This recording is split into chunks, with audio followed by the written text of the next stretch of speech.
অফিসে যাচ্ছি। এই শোনো, তোমার আদরের বোনকে জিজ্ঞেস করেছো কাল কখন আসবে? সব বোনেরা তাদের দাদার কাছে আদরের হয়, তা বলে তুমি এভাবে বলতে পারো না। ও বাই দ্য ওয়ে, লকারে আমার কিছু সেভিংসের টাকা ছিল, ওগুলো কি তুমি নিয়েছো?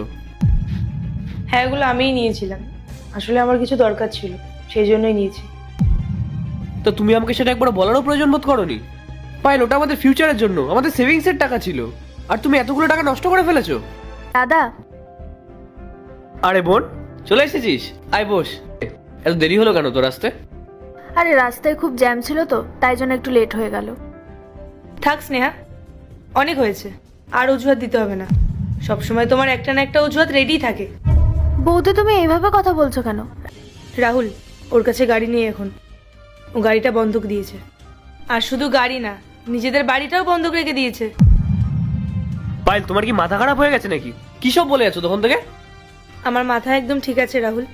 তোমার যদি আমার কথায় বিশ্বাসই না হয়, তুমি নিজের বোনকেই জিজ্ঞেস করে নাও। 4 মাস হয়ে গেল রোহানের জব নেই, ওদের কোম্পানিতে খুব প্রবলেম হচ্ছিল।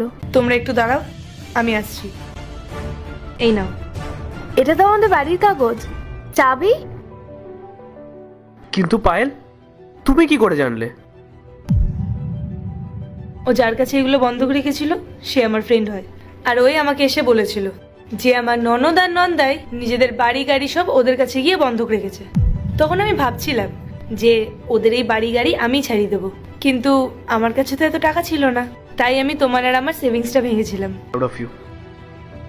ও, আর একটা সারপ্রাইজ আছে, 1 মিনিট দাঁড়াও। বৌদি, এসবের কি দরকার ছিল? আজ তোমার জন্মদিন, আমি কিন্তু সেটা ভুলিনি। তোমার বৌদিকে তুমি যতটা খারাপ ভাবো, তোমার বৌদি কিন্তু আসলে ততটা খারাপ না, বুঝলে?